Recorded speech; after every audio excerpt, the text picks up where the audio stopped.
आता राज्याच्या विविध जिल्ह्यातल्या ठळक घडामोडींकडे एक नजर. जिल्हा झटपट.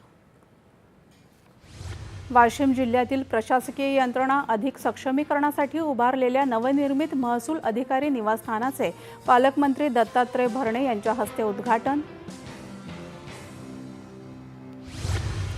नाशिकमधील धोंडेगाव इथं नाशिक जिल्हा परिषदेच्या वतीने प्रधानमंत्री आवास योजना आणि शबरी आवास योजनेअंतर्गत 50 घरकुल लाभार्थींना चावी आणि प्रमाणपत्र देऊन गृहप्रवेश. वर्धा शहरात वाहतूक नियमांविषयी जनजागृती करण्यासाठी उपप्रादेशिक परिवहन कार्यालय, शहर वाहतूक शाखा आणि स्कूल व्हॅन चालक मालक संघटना यांच्या संयुक्त विद्यमाने भव्य जनजागृती रॅलीचं आयोजन. रायगड जिल्ह्यातील पेण तालुक्यातल्या सुहित जीवन ट्रस्टच्या 3 विद्यार्थ्यांचे राष्ट्रीय ॲथलेटिक्स स्पर्धांमध्ये पदार्पण. आणि रायगडमधील महाड येथे रायगड किल्ल्याचे दर्शन घेऊन परतताना अहिल्यानगर येथील टेम्पो ट्रॅव्हलरला पुनाडे घाटात ब्रेक फेल झाल्याने अपघात, 3 जण गंभीर जखमी.